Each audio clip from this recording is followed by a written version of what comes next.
Hello again. This is Larry Bechtel, author, sculptor, and artist in residence at Carilion Medical Center in Radford, Virginia, joining you again for a virtual clay lesson. If you have been with me before, you know we've just begun by enjoying the tactile pleasure of clay, and then learn the four basic shapes. That is the sphere, the cube, the cylinder, and the pyramid.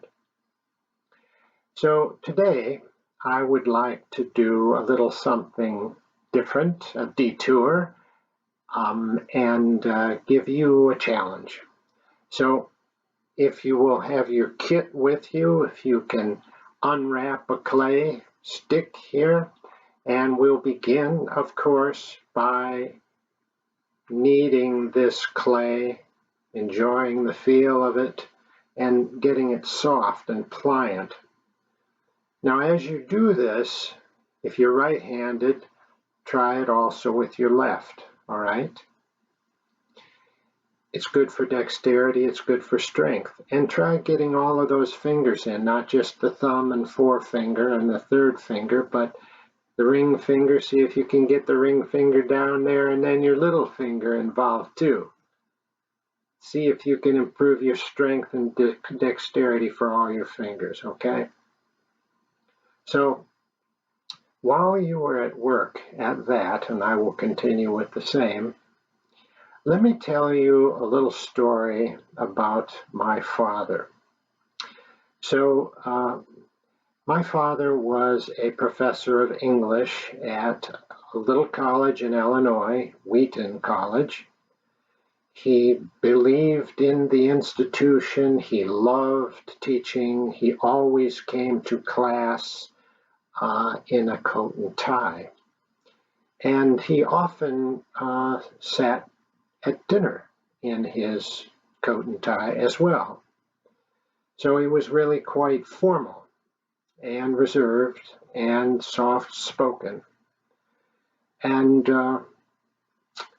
my mother, who was more informal and talkative, she was the one who usually drove the conversation.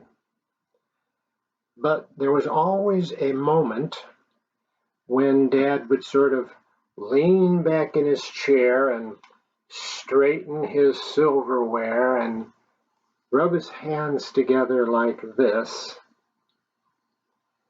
And we knew that that was preamble to his taking the floor, sometimes with something having to do with literature, and sometimes with delicious little anecdotes about his childhood in Philadelphia.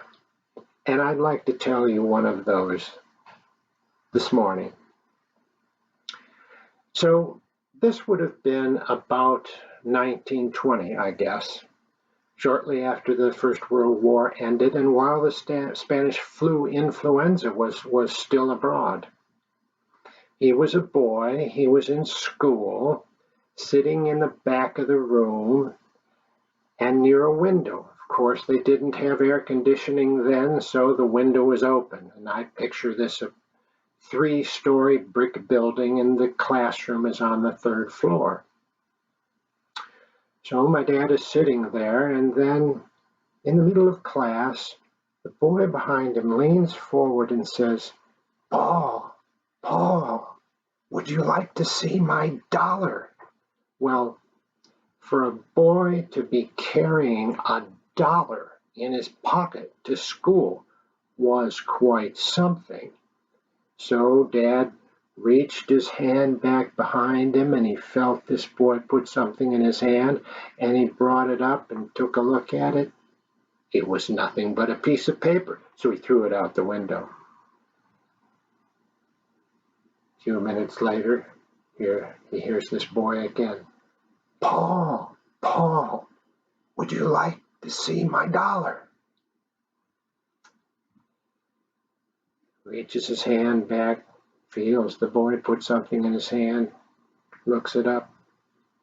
It's nothing but a piece of paper again. Throws it out the window. Few minutes later, this boy again leans forward and whispers, "Paul, Paul, would you like to see my dollar? Really?" Dad reaches back, feels that something going into his hand. He doesn't even look at it. He just picks up, throws it out the window. And the boy leans forward. "You threw my dollar out the window!"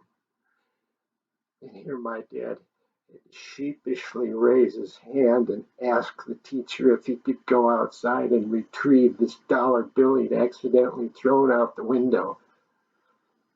And I can well imagine him rushing out of the room and down the stairs, no elevator, of course, fearful that somebody had made off with that dollar, but there it lay beside on the ground next to the wall. So that is my story from my father's childhood in Philadelphia. And I think I may have some stories of his in future, and perhaps a story or two from my grandfather, who was entirely different but also had a good way of telling a story. How's your clay doing? Is it pretty soft and pliant? Okay, so the challenge is very simply this: to build a tower as tall as possible using all of the clay and making balls, all right? You would making the tower with balls of clay. Now, one of the features of this clay, this particular type of modeling clay, is that it is sticky. It's made of wax and oil, and it sticks together very easily, you see? So let me show you here. Pull up my portable studio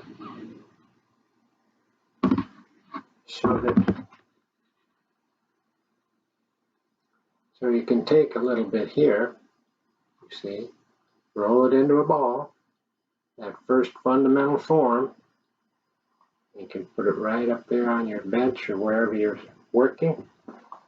Get my hand out of the way, like that. And then you can take another one, roll it up in the same way.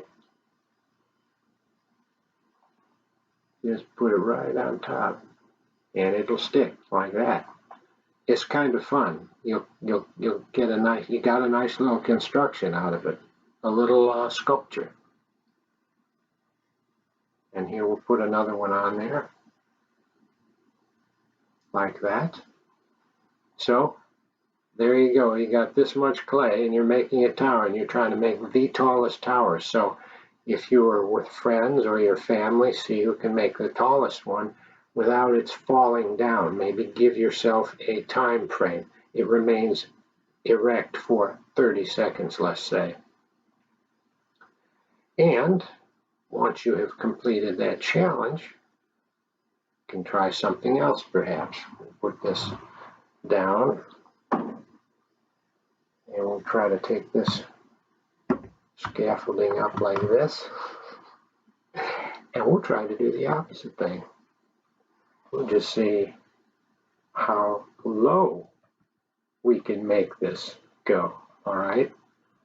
How far down can we make? This is going to take some doing. Probably have to go a lot smaller. But again, that clay is sticky, and you might be surprised. So there you go.